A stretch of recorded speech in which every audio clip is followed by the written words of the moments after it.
Pain was the first thing Lyra felt as consciousness slowly returned to her.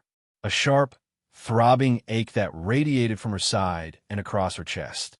Her eyelids felt heavy, her mouth dry. She tried to move, but her body refused to obey. Confusion flooded her mind as fragmented memories began to surface.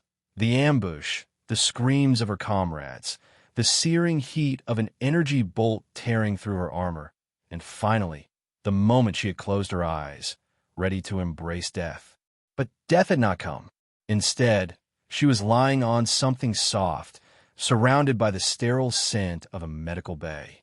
The gentle hum of machinery filled her ears, the sound unmistakably Galactic Federation technology. Her eyes snapped open in alarm.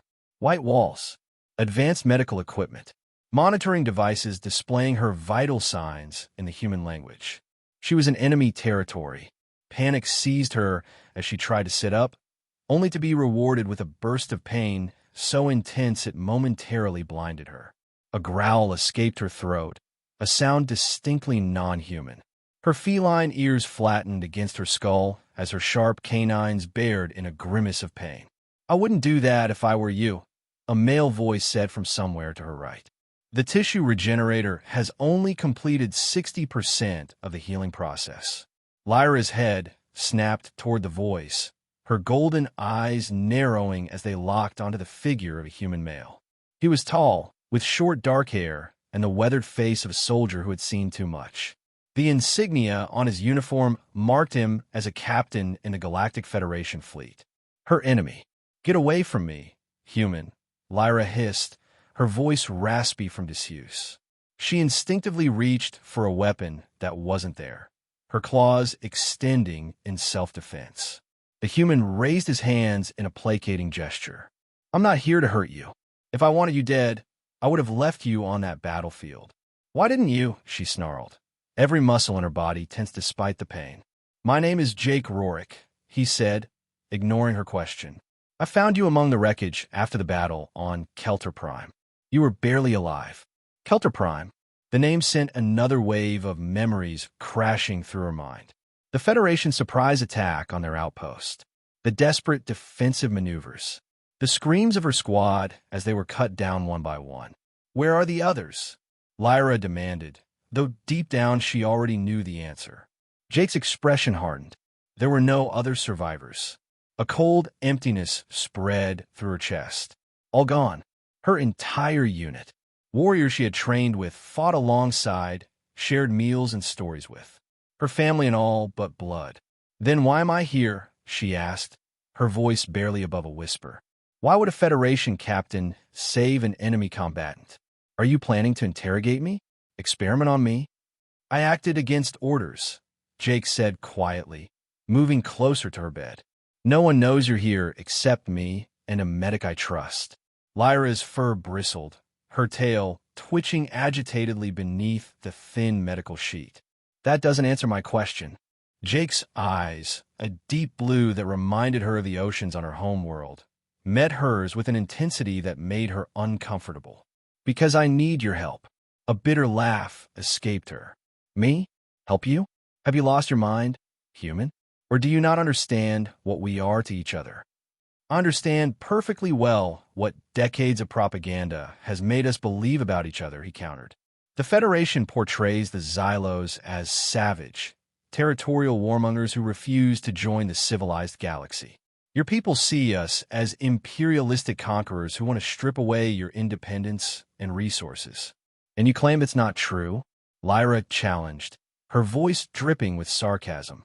"I claim that the truth is more complicated," Jake replied, pulling up a chair next to her bed. "And that sometimes enemies are forced to become allies when faced with a greater threat." Something in his tone made Lyra pause. Despite her hatred for humans, for everything the Federation stood for, there was an earnestness in this man's voice that gave her pause. "What threat could possibly make me ally with you?" she asked, wary but curious. Jake's face darkened. "Have you ever heard of Project Silence?" Lyra shook her head. "It's a classified Federation bioweapon," he explained, lowering his voice. "Designed specifically to target Xylo's physiology. It attacks reproductive cells, rendering your people sterile without causing any other immediate symptoms. A chill ran down Lyra's spine. Genocide, she whispered. Jake nodded grimly. A slow, silent extinction. No dramatic battles. No martyrs. No reason for other species to intervene. In 3 generations, the Xylos would simply disappear. Why are you telling me this? Lyra demanded, her heart racing. Why would a Federation captain betray such a secret?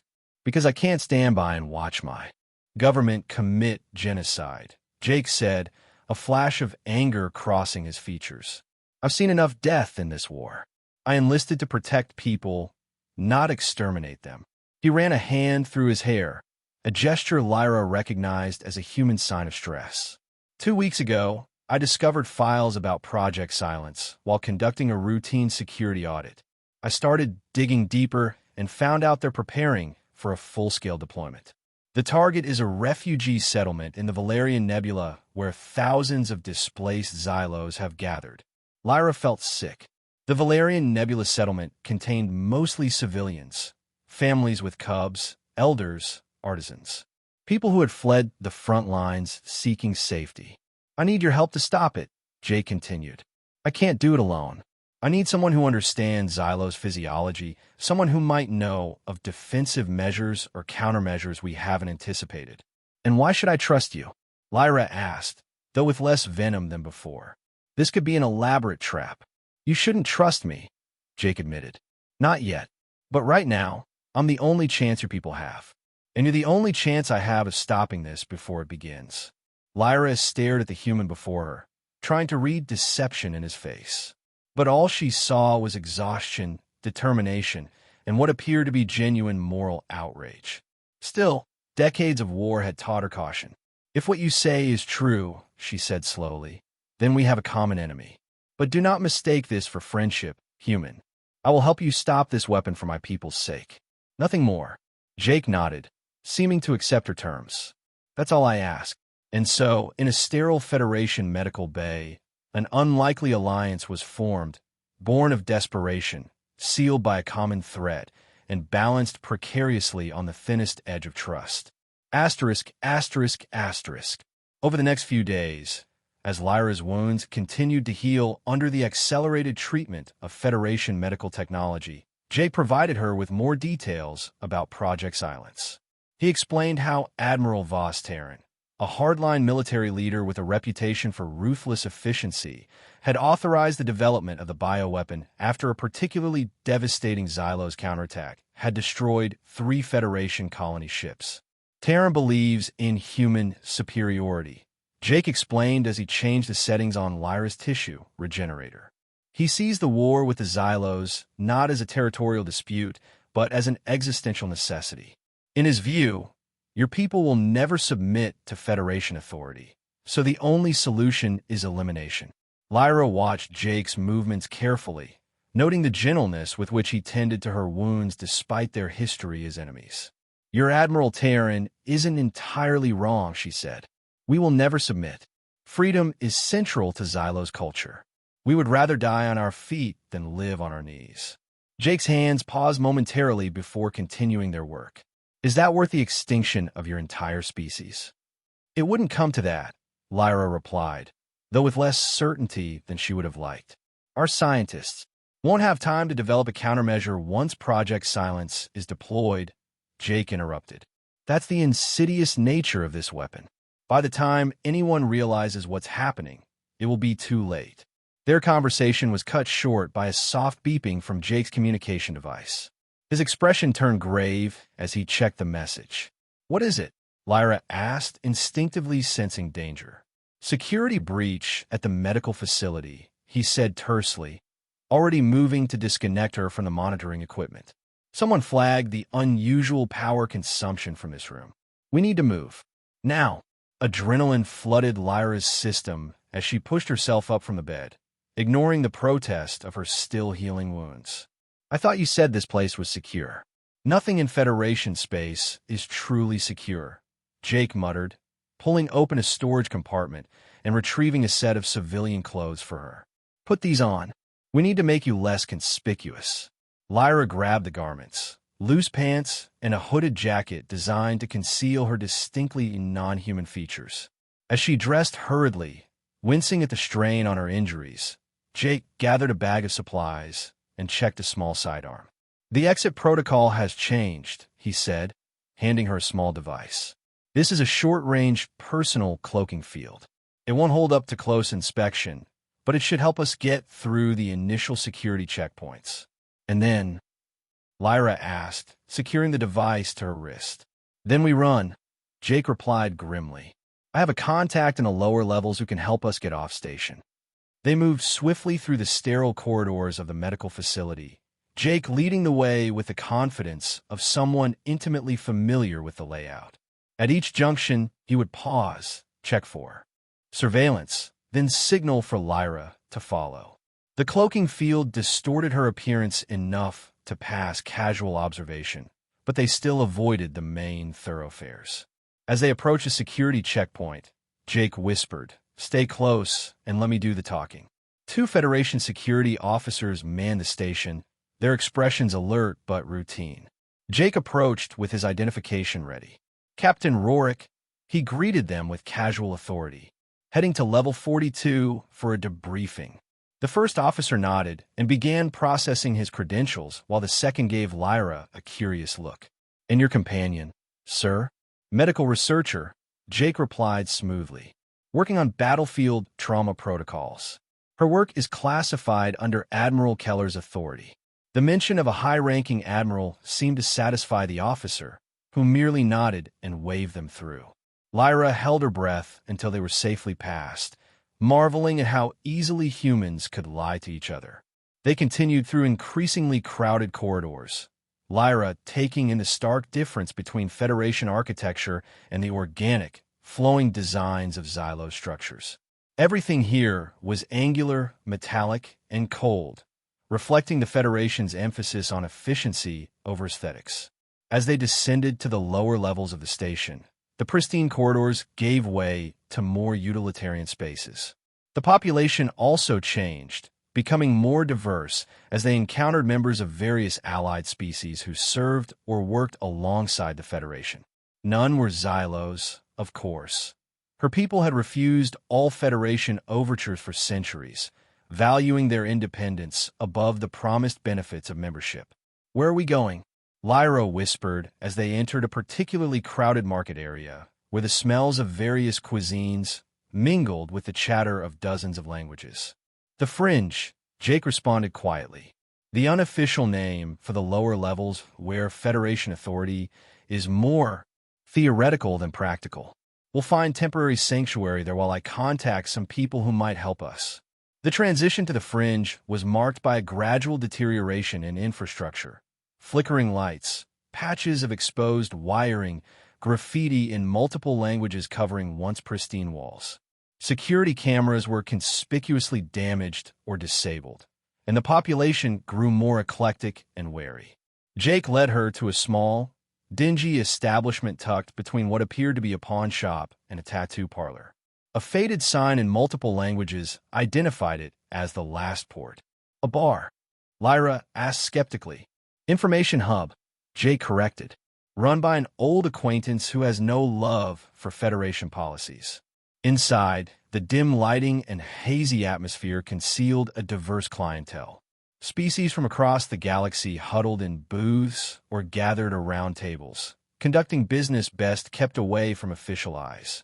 Jake nodded to the bartender, a 6-armed Tentillion who acknowledged him with a subtle gesture toward a back room. "Wait here," Jake told Lyra. "I need to speak with Maya alone first.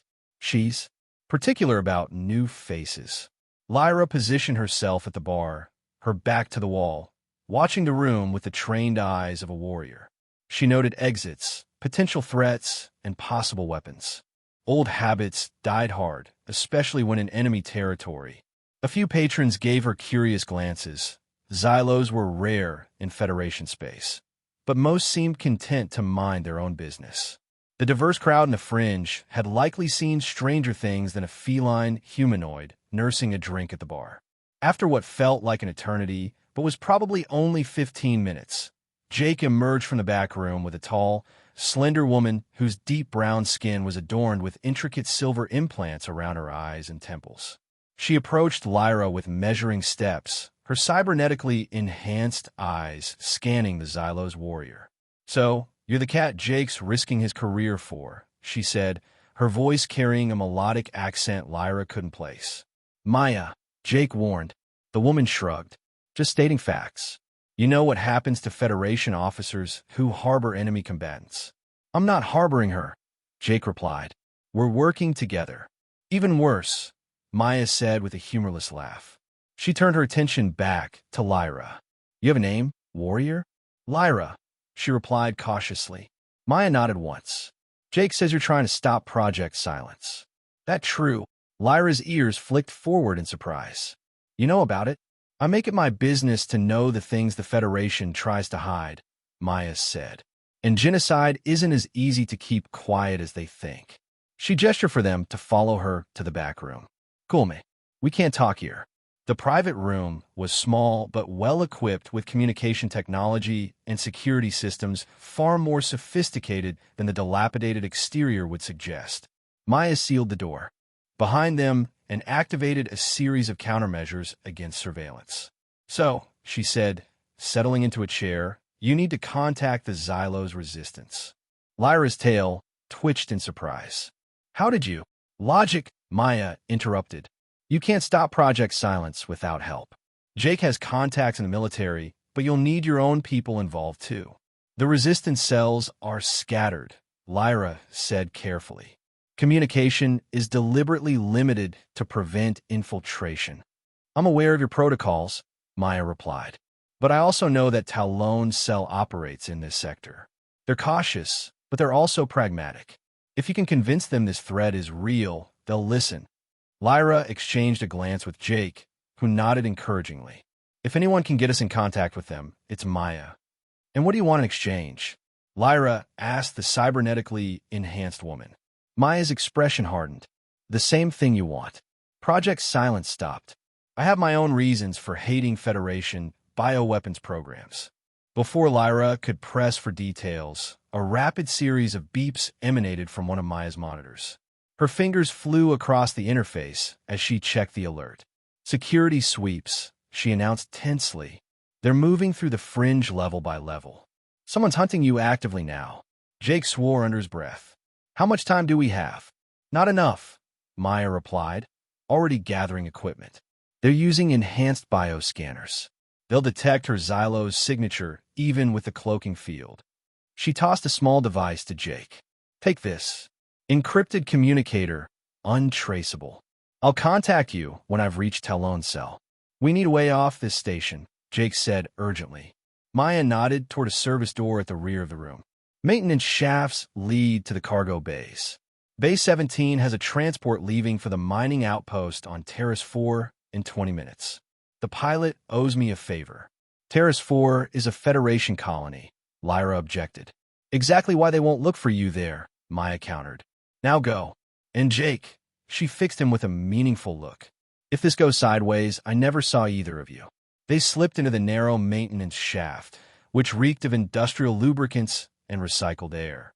Lyra's enhanced night vision allowed her to navigate the dimly lit passages with ease, while Jake followed close behind, occasionally consulting a small holomap projected from his wrist device. "Do you trust her?"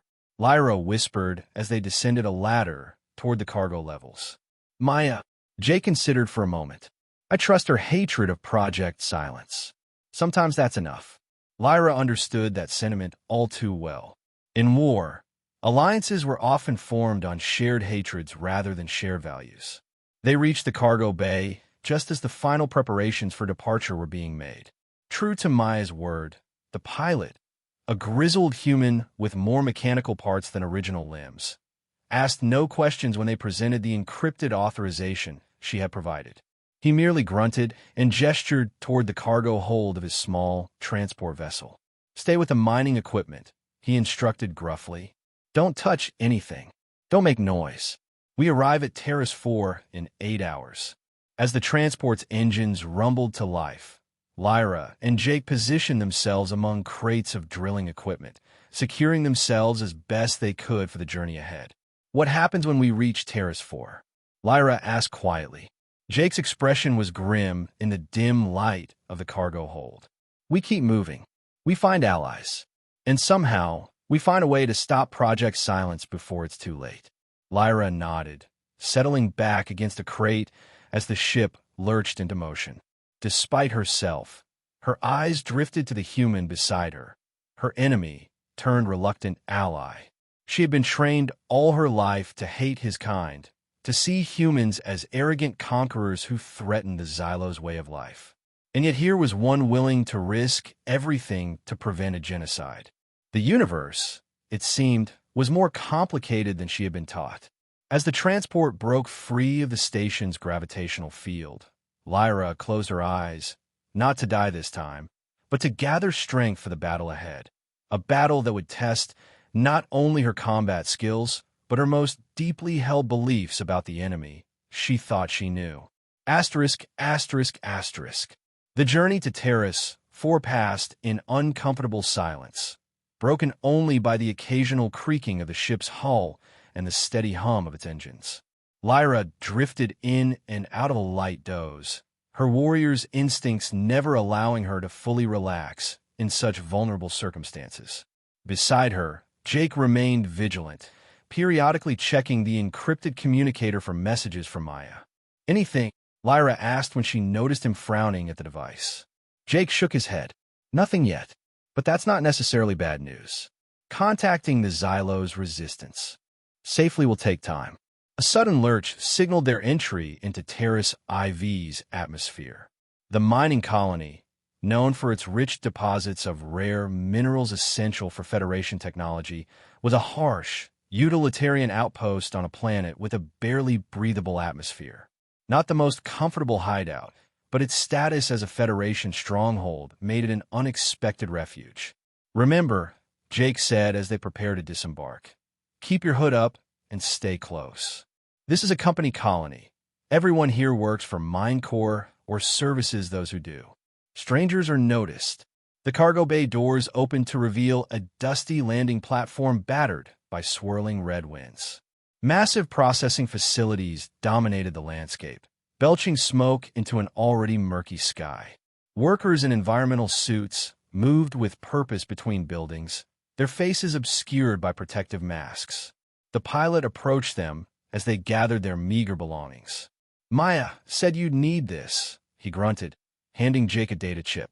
"Accommodation access code. Northwest Quadrant, Hablock 7, Unit 23. It's registered to a maintenance contractor on leave. Don't make a mess." With that, he returned to his ship, clearly preferring to know as little as possible about their business. They made their way through the colony's main thoroughfare, a utilitarian street lined with supply depots, equipment repair shops, and the occasional dismal recreation facility. Lyra kept her head down, grateful for the environmental masks that most inhabitants wore, which made her own concealing garments less conspicuous. Hablock 7 proved to be a drab, prefabricated structure indistinguishable from the dozen identical buildings surrounding it. The access code worked as promised, revealing a small, Spartan unit with basic amenities, a sleeping area, sanitation facility, and a food preparation corner. "Home, sweet home," Jake muttered, securing the door behind them. He immediately began checking the unit for surveillance devices, a habit Lyra approved of. "How long do we stay here?" she asked, removing her hood and mask now that they were in private. Her ears twitched with relief at being freed from the confining fabric. "Until we hear from Maya, or until it becomes unsafe," Jake replied, completing his sweep of the room. "Whichever comes first."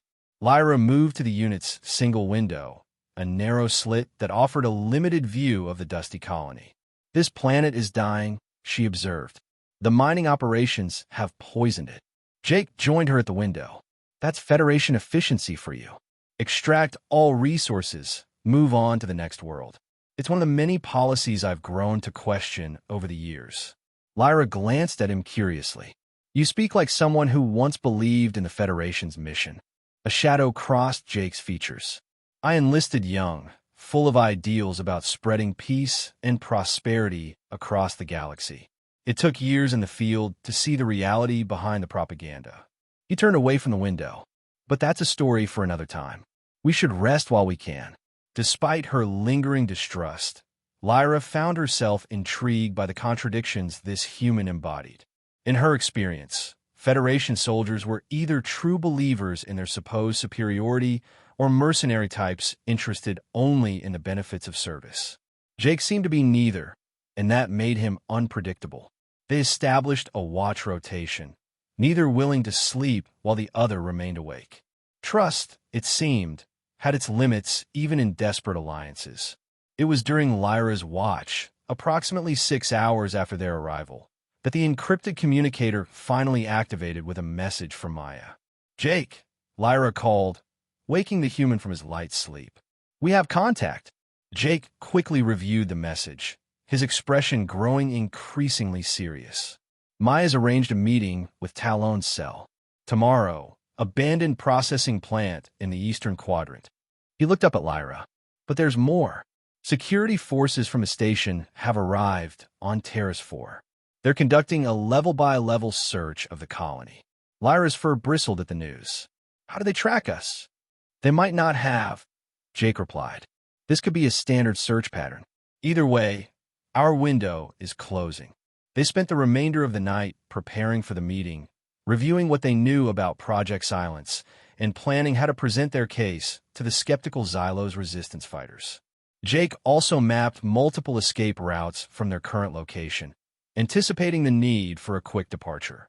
The following day, they made their way to the Eastern Quadrant, navigating through service tunnels and maintenance corridors to avoid the main thoroughfares where security patrols had increased.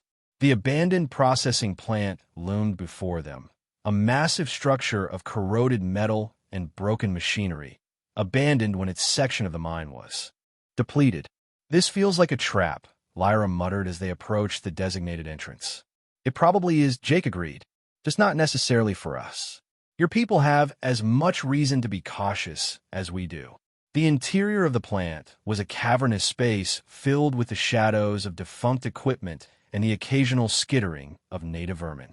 Their footsteps echoed ominously as they made their way toward the central processing chamber where the meeting was to take place.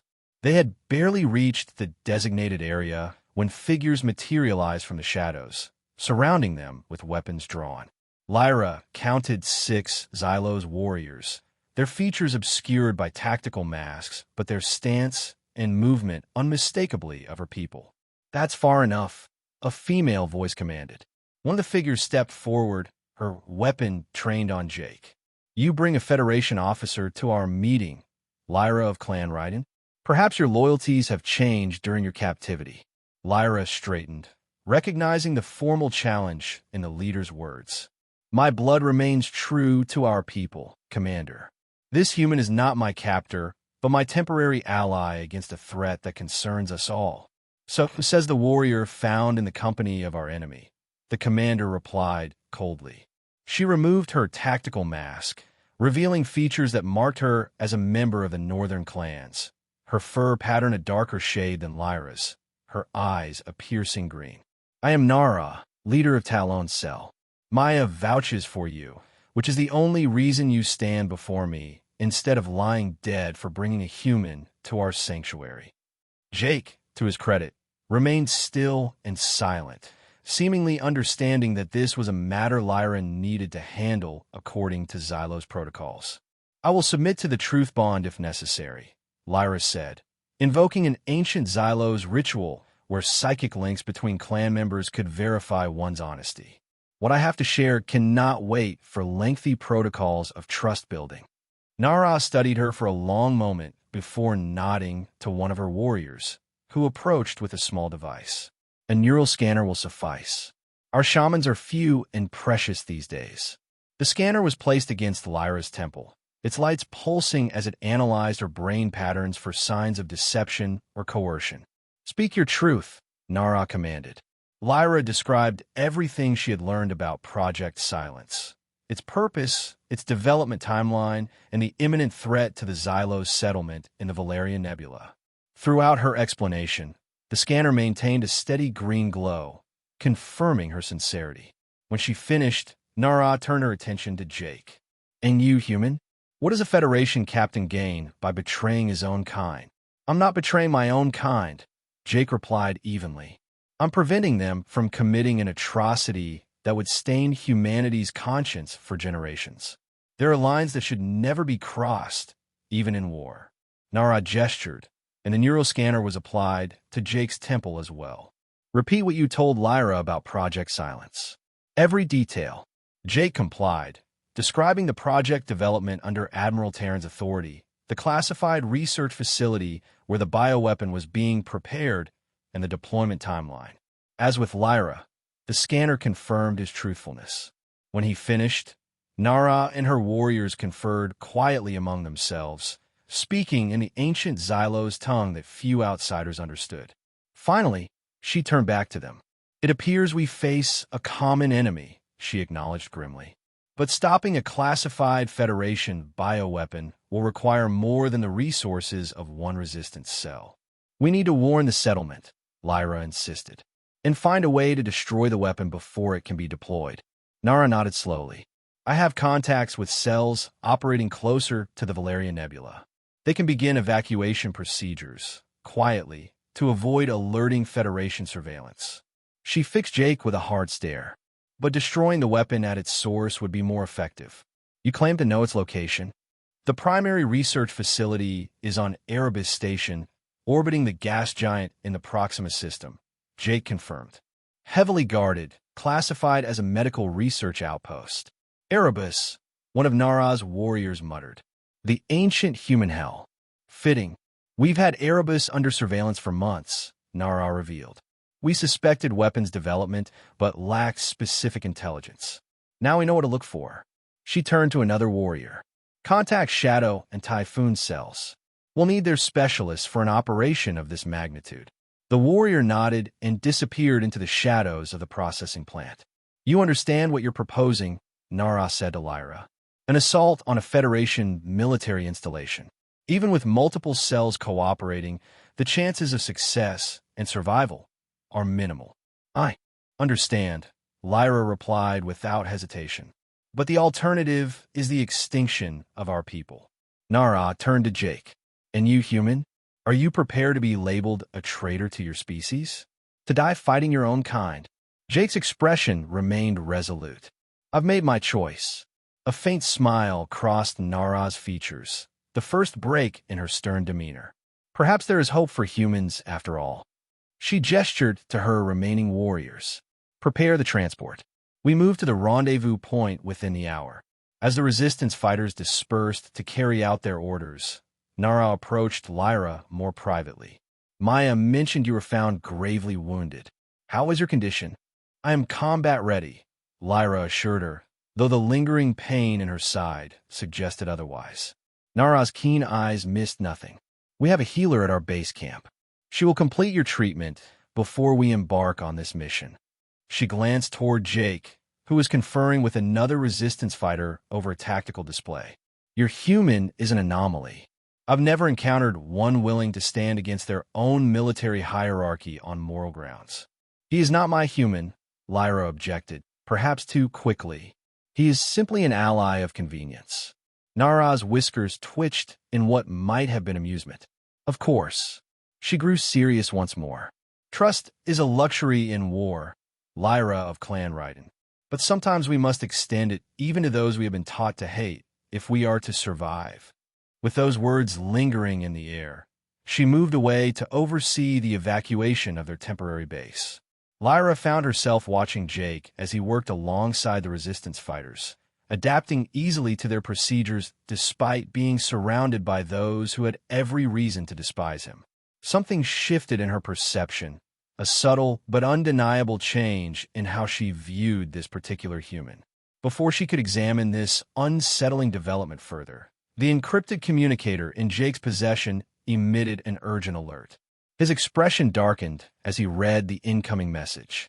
"Security forces have found our accommodations," he announced, hurrying to Lyra and Nara. "They're expanding the search perimeter. We need to move now." Nara barked orders in the Xylo's battle tongue, and her warriors immediately shifted to evacuation protocols. Our transport is hidden in a maintenance bay 2 levels below. We can reach it through the old or processing tunnels. As they prepared to depart, Lyra felt a strange mix of emotions. Fear for her people's future, determination to stop Project Silence, and something more complicated when it came to the human who had saved her life and now risked his own to save her species. The universe, indeed, was far more complex than she had been taught. Asterisk, asterisk, asterisk. The resistance base was hidden within an extensive cave system beneath Terrace IV's northern polar region, far from the mining operations and Federation presence. Advanced shielding technology concealed it from orbital scans, while the natural mineral deposits in the surrounding rock formations interfered with conventional detection methods. As promised, Nara had a healer attend to Lyra's wounds, an elderly Xylos female named Sora, whose gentle hands belied a lifetime of patching up wounded resistance fighters. She applied traditional Xylos healing compounds that worked in conjunction with the Federation medical treatment Lyra had already received. "Your human friend's medicine is impressive," Sora remarked as she wrapped fresh bandages around Lyra's torso. "Without it, these wounds would have claimed you." "He's not my friend," Lyra replied automatically, though with less conviction than before. Sora merely hummed knowingly, her aged eyes seeing more than Lyra was comfortable with. Meanwhile, Jake had been working with Nara and the technical specialists from the various resistance cells that had converged on the base. They gathered in the central strategy chamber, where holographic displays showed detailed schematics of Erebus Station, the result of months of covert surveillance and intelligence gathering. The primary research facility is located here, in the station's inner ring, Jake explained, highlighting a section of the three-dimensional model. "Access is restricted to those with Omega-level clearance, which limits us to Admiral Terran and the lead scientists." "Can you get us that clearance?" asked Kano, a burly Xylos male who led Shadow Cell. Jake shook his head. "Not directly, but I know the security protocols. With the right equipment, we can spoof an Omega-level authorization, but only for a very brief window before the system detects the intrusion." "We'll need a diversion," suggested Zura, the lithe tactical expert from Typhoon Cell. "Something to draw security away from the research sector." "The station's power distribution system," Jake suggested, pointing to another section of the schematic. "A targeted disruption. There would trigger automated security protocols, drawing personnel away from the research wing without endangering civilian areas." The planning continued for hours as they developed a comprehensive strategy. Multiple teams would be involved. An infiltration team, led by Lyra, to access the research facility and destroy Project Silence. A diversion team, led by Kano, to create the necessary distraction. And an extraction team, commanded by Zira, to ensure everyone escaped once the mission was complete. As the meeting adjourned, Jake found himself drawn into conversation with several of the resistance fighters. Despite initial wariness, his knowledge of Federation systems and sincere commitment to their cause had begun to earn him a measure of grudging respect. Lyra observed this interaction from a distance, still processing the strangeness of seeing a human working so seamlessly with her people. When Jake finally extricated himself from the conversation and approached her, she found herself uncertain how to react. "Your wounds?" he asked, noticing the fresh bandages. "Healing well," she replied. "Your Federation medicine, combined with our traditional treatments, seems effective." An awkward silence fell between them, filled with unspoken questions and the weight of their unlikely alliance. "Your people aren't what I expected," Jake finally admitted. "The Federation portrays the Xylos as primitive, driven purely by aggressive instincts. But I see a sophisticated society with deep cultural traditions and advanced technological understanding. And humans aren't entirely the soulless conquerors we're taught to hate," Lyra conceded. "At least, not all of you." Jake smiled slightly at that. High praise indeed. Their moment of understanding was interrupted by Nara, who approached with a determined expression. "We've received word from our operatives near the Valerian Nebula. The evacuation has begun, but intelligence suggests Federation ships are already moving into position for deployment of Project Silence. Our timeline has been accelerated. How much time do we have? Jake asked, immediately shifting back to tactical thinking. 3 days at most, Nara replied grimly. We depart for Erebus Station at dawn. As Nara walked away, Lyra and Jake exchanged a look that communicated their shared understanding. Whatever differences lay between their peoples, whatever history of conflict and hatred, the next 3 days would determine whether there was any future at all for the Xylos race. That night, unable to sleep despite her body's need for rest, Lyra found herself wandering the quiet corridors of the Resistance base. Her path eventually led her to a small observation chamber carved into the rock face, offering a view of Terrace IV's desolate polar landscape under the light of its 3 moons. She was surprised to find Jake already there, staring out at the frozen wasteland. You should be resting, she said, announcing her presence. He turned, unsurprised by her arrival.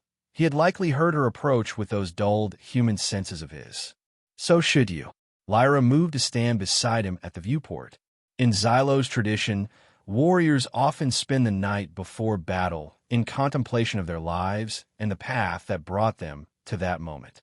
Not so different from humans, Jake observed, though we tend to spend it drinking or making foolish promises to each other. Despite herself, Lyra felt her whiskers twitch in amusement. And what are you doing now? Contemplation, I suppose, he admitted.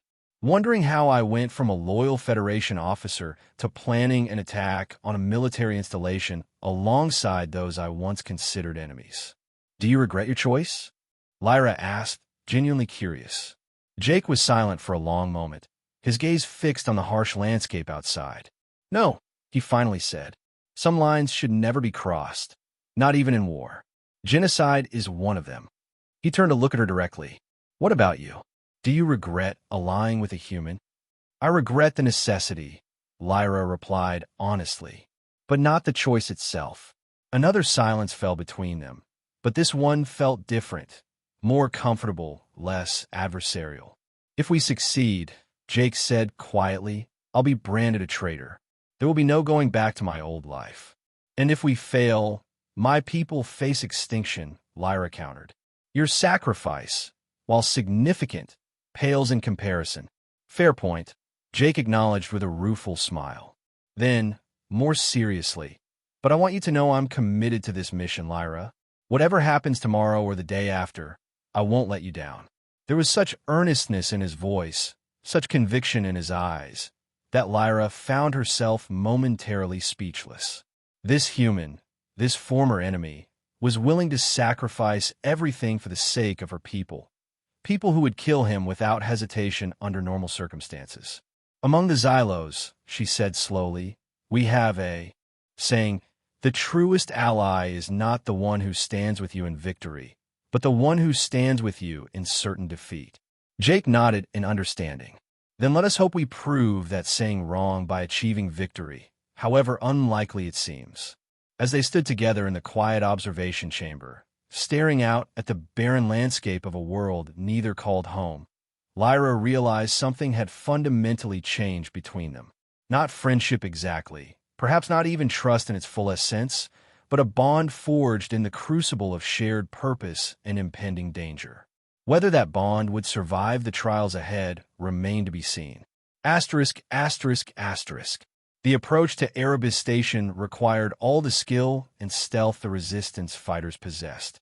They traveled in 3 separate vessels, small, agile craft with enhanced cloaking technology developed specifically to evade Federation detection systems. Jake provided current security codes that helped them navigate through the outer defensive perimeter, but the inner approach would rely entirely on stealth. Erebus itself was a massive gas giant, its swirling atmosphere a chaotic mix of toxic chemicals and electromagnetic storms. The station orbited at a precise distance to avoid the worst of the environmental effects while still being able to harness the planet's unique properties for research purposes. Its imposing structure resembled a massive wheel with spokes connecting to a central hub, a design that allowed for artificial gravity, through rotation while maximizing defensive capabilities. Lyra, Jake, and Nara were on the lead vessel, which would deliver the infiltration team. As they made their final approach, Lyra observed Jake studying the station with an expression she couldn't quite interpret. "Second thoughts?" she asked quietly, joining him at the viewport. "Memories," he corrected. "I served rotation there early in my career, before it became what is now." He turned to face her. "Are you ready for this?" Lyra nodded, adjusting the specialized tactical gear the Resistance had provided. The lightweight armor incorporated both Xylos and adapted Federation technology, offering protection while facilitating the silent movement her people were known for. "Remember," Jake said, addressing the entire infiltration team as they prepared for boarding, "once we trigger the power disruption, we'll have approximately 15 minutes before emergency systems fully compensate. During that window, security will be focused on the affected areas, but automated systems will still be active throughout the research wing." "And the weapon itself?" asked Terran, a young but skilled Xylos tech specialist assigned to their team.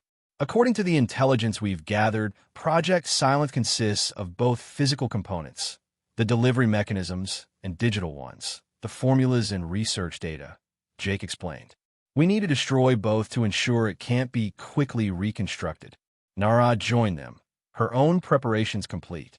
"Intelligence from our advanced scout confirms Admiral Terran is currently on station. Apparently, he's overseeing final preparations personally." A tense silence followed this news. Admiral Terran's presence complicated matters significantly. As the architect of Project Silence and a high-ranking Federation officer, his security detail would be substantial. "This changes nothing," Lyra finally said. "The mission proceeds as planned." The docking procedure was the first critical test of their plan. Using a maintenance airlock on the station's outer ring, identified through Resistance intelligence as having spotty surveillance coverage, they employed a specialized docking mechanism that wouldn't trigger the standard alerts. One by one, they entered the station through the airlock, moving with practiced silence into a rarely used maintenance corridor. Jake led the way, his knowledge of the station's layout proving invaluable despite the years since his service there. "Power distribution node is 3 levels down," he whispered, consulting the schematic displayed on his wrist device. "Research wing is in the opposite direction, inner ring, high-security sector. Kano's team will handle the power disruption," Nara confirmed via their secure communication channel. "They're in position and awaiting the signal." Lyra nodded to Terran, who activated a small device designed to create a localized communications dead zone around them. Invisible to Federation sensors, but sufficient to prevent any nearby surveillance from transmitting alerts. They moved through the dimly lit corridors with practiced efficiency, encountering few station personnel in these maintenance areas. Those they did see were easily avoided thanks to Lyra's enhanced hearing and the team's disciplined movement. As they approached the checkpoint that would give them access to the inner ring, Jake raised a hand, signaling them to halt. Ahead, 2 security officers manned a station that controlled access to the more sensitive areas of the facility. "We need their credentials," Jake whispered, "and we need them incapacitated without raising an alarm." Lyra exchanged a glance with Nara, a silent communication passing between them. Without words, they divided the target, each moving to opposite sides of the corridor using the shadows as cover. The security officers, lulled into complacency by the routine nature of their post, never saw the attack coming. Lyra struck with precision, her hand covering her target's mouth while applying pressure to specific points on his neck, a Xylos technique that induced immediate unconsciousness without lasting harm. Across from her, Nara did the same with equal efficiency. 2 minutes until the next scheduled check-in, Jake warned, already accessing the security console with the officer's credentials. "We need to be through before then." He worked quickly, his fingers flying over the interface as he navigated the security protocols. A tense 30 seconds passed before the barrier deactivated, allowing them access to the inner ring corridor. "Diversion team in position," came Kano's voice over their secure channel. "Awaiting your mark." They moved swiftly through the inner ring corridor, passing research labs and offices, most darkened at this late hour. According to their intelligence, the Project Silence facility occupied a segregated section, accessible only through a high-security entry point. When they reached the final checkpoint before their target, Jake gave the signal. Execute diversion now. Moments later, alarms blared throughout the station as power fluctuations cascaded through non-critical systems. Emergency lighting activated, casting eerie blue shadows across the corridor. Security personnel are responding to the power distribution node, Taryn reported, monitoring station communications through a hacked channel. Automated lockdown protocols engaging in affected sectors. Jake moved to the security door blocking access to the Project Silence facility. This is it. Once we're inside, we'll have minimal time before they realize this isn't just a technical malfunction. Using the specialized decryption device Taryn had prepared, enhanced with Jake's knowledge of Federation security systems, they began the delicate process of bypassing the Omega-level clearance requirements. Seconds stretched into minutes as the system processed the spoof credentials. "We're being too slow," Nara hissed, her ears flattened against her skull in tension. "Almost," Jake muttered, making a final adjustment to the device. With a soft hiss, the security door slid open, revealing the facility beyond. The Project Silence Research Wing was a stark, clinical space filled with advanced laboratory equipment. Multiple workstations displayed complex molecular structures and simulation data. At the center of the main chamber stood a sealed containment unit housing what appeared to be the delivery mechanism for the bioweapon, a series of specialized canisters designed for atmospheric dispersal. "Taryn, download all research data, then corrupt the system beyond recovery," Lyra ordered. "Nara, prepare the explosive charges for the physical components." As they moved to execute their tasks, Jake approached the main research terminal, his expression grim as he reviewed the information displayed there. "This is worse than we thought," he said, his voice tight with controlled fury. "They've already loaded the first deployment vessel. It's docked in Bay 12, scheduled to launch in 6 hours." Lyra joined him at the terminal, her blood running cold as she scanned the launch preparations. "We need to destroy that vessel as well." "That wasn't part of the plan," Nara objected. "The extraction team isn't positioned for a secondary target. If that vessel launches, everything we're doing here is meaningless," Lyra countered. "The settlement in the Valerian Nebula won't be fully evacuated in time." Before they could resolve this new complication, the facility's interior alarms activated, distinct from the station-wide alerts triggered by the diversion. "We've been detected," Taryn announced unnecessarily, his fingers still working at his terminal. "Downloading as much as I can before." His words were cut short as the main door to the facility slid open, revealing a contingent of heavily armed security personnel led by a tall, imposing human with the insignia of an admiral on his uniform. "Captain Rorik," the man said, his voice cold with contempt as he regarded Jake. "I suspected we had a traitor in our midst when I reviewed the security logs from your last assignment. But I never imagined you'd sink so low as to directly aid the enemy." Jake straightened, facing the Admiral directly. "The only traitor to humanity's principles is you, Taryn. Genocide isn't security, it's an atrocity." Admiral Taryn's expression remained impassive. "Spare me your misguided morality. The Xylos have rejected every peace overture, attacked our colonies, and drained valuable resources in a conflict that has lasted generations." His gaze shifted to Lyra and the other resistance fighters. "Project Silence offers a clean, humane solution to an intractable problem." "There is nothing humane about extinction," Lyra snarled, her claws extending instinctively. "Perhaps not from your perspective," Taryn conceded without emotion. "But history is written by the survivors, and the Federation's future will be more secure without the constant Xylos threat." He gestured to his security detail. "Eliminate the intruders, but take Captain Rorik alive. His public trial for treason will be a valuable deterrent to others who might question Federation policy." The security team raised their weapons, but before they could fire, Nara activated a small device on her belt. A blinding flash filled the room, accompanied by a high-pitched sonic pulse calibrated to disorient human sensory systems. In the moment of confusion that followed, the Resistance fighters sprang into action. Lyra launched herself directly at Admiral Terran, recognizing him as the most significant threat. Her enhanced speed and reflexes allowed her to close the distance before his security detail could recover, knocking his sidearm away and driving him backward into a research console. Around her, chaos erupted as Nara and the others engaged the security team. Jake moved with surprising efficiency for a human, disarming one guard and using him as a shield against another's fire. "The charges are set," Terran called out, completing his task despite the battle raging around him. 2 minutes to detonation. Lyra grappled with Terran, finding him unexpectedly strong and skilled for an officer of his rank. He blocked her initial strikes and countered with a precision that spoke of extensive combat training. "You're too late," he said through gritted teeth as they struggled. "The deployment vessel is already being prepared for launch. Even if you destroy this facility, Project Silence will still reach its target."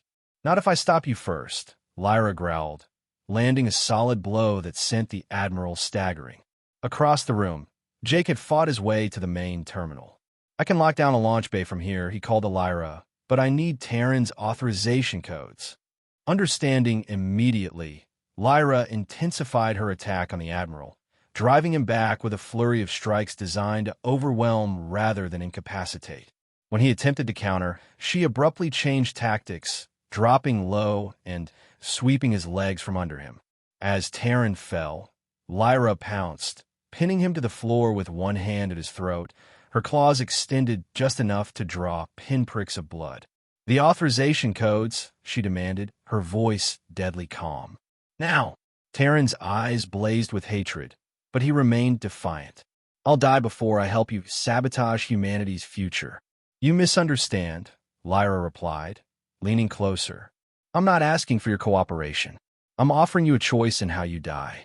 Something in her tone or expression must have convinced him of her sincerity, for the Admiral's defiance wavered.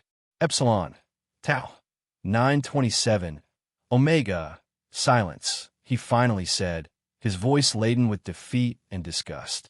Jake input the code immediately, his expression tight with concentration. "Access granted."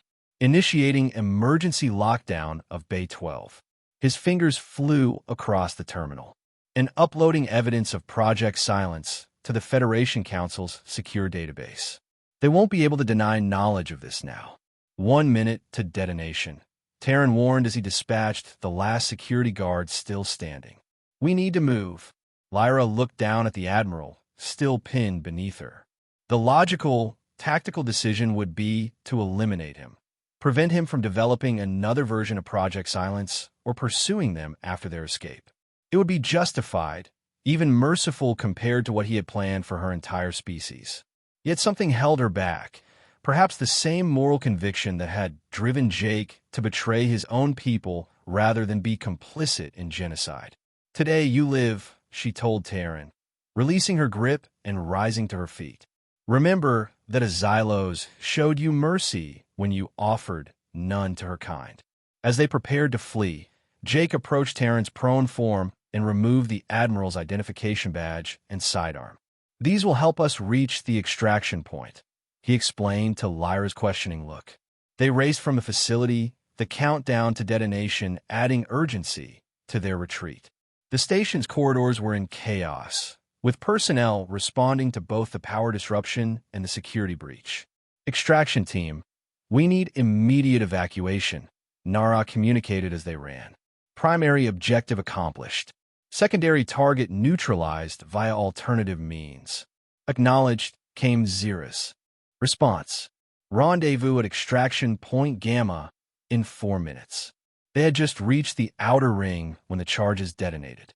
Despite the facility's containment systems, the explosion rocked the station, sending tremors through the structure and triggering additional alarms. "The station's automated defense systems are activating," Jake warned as they approached the extraction point, another maintenance airlock where Zira's team waited with their escape vessel. We have minutes at most before this entire sector is locked down.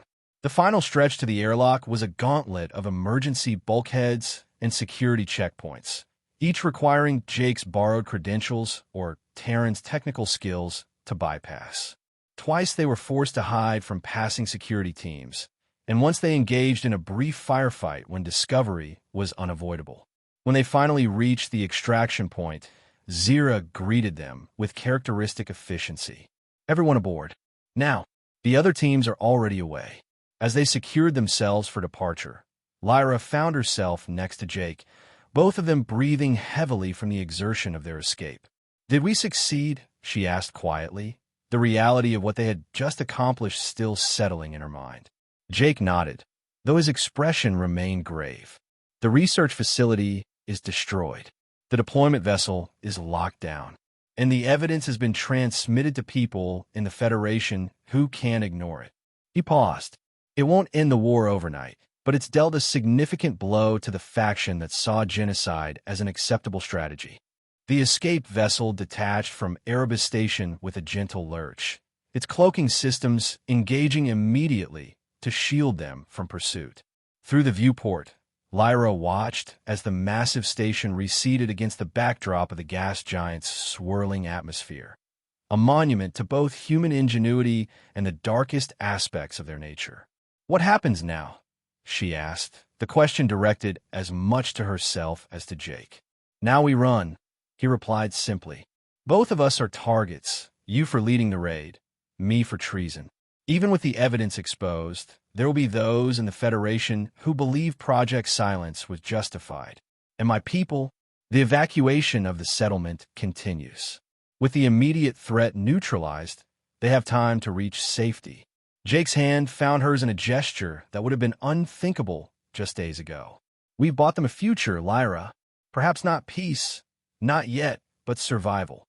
As the vessel accelerated away from Erebus, plotting a course that would take them deep into the contested border regions where neither Federation nor Xylo's forces held complete control, Lyra reflected on the strange path that had brought her here. She had closed her eyes on a battlefield, expecting death, only to awaken to a new purpose and an unlikely ally who had risked everything to save her people. The war between their species was far from over. The prejudices and hatreds of generations would not dissolve overnight. But in their small act of cooperation, in their shared stand against an unconscionable evil, perhaps they had planted the seeds of something new, a possibility that humans and Xylos might someday see each other not as inherent enemies, but as potential allies, even friends. It was a fragile hope, as delicate and improbable as the alliance between a Federation captain and a Xylos warrior. But as Lyra had learned, the most unlikely partnerships sometimes prove the strongest. "Where will we go?" she asked as the stars streaked past the viewport, the vastness of space offering both danger and possibility. Jake considered this for a moment before answering. "There are neutral worlds, trading posts where species from across the galaxy coexist by necessity, if not always by choice. Places where our unusual partnership might not draw immediate attention. And then we continue the work we've begun," he said with quiet determination. "Expose the truth about this war. Find others on both sides who desire peace rather than annihilation. Build bridges where we can. It would not be easy. They would be hunted by extremists from both sides. Humans who saw Jake as a traitor, Xylos who viewed Lyra as contaminated by her association with a human. Their path forward would be fraught with danger and uncertainty." But as Lyra looked at the human beside her, once her enemy, now something indefinable but undeniably important, she felt something she had not experienced since before the ambush that had nearly claimed her life. Hope. She had closed her eyes to die as a warrior of the Xylos, defending her people against human aggression. She had awakened to become something more, a pioneer on the precarious path toward understanding between their species. It was not the future she had imagined for herself, but as the escape vessel carried them toward the unknown, Lyra decided it was a future worth fighting for, not with claws and weapons this time, but with the harder, more enduring tools of truth, justice, and the fragile bonds of trust forged in the crucible of shared purpose. The warrior had closed her eyes to die, but awakened to live for something greater than herself alone.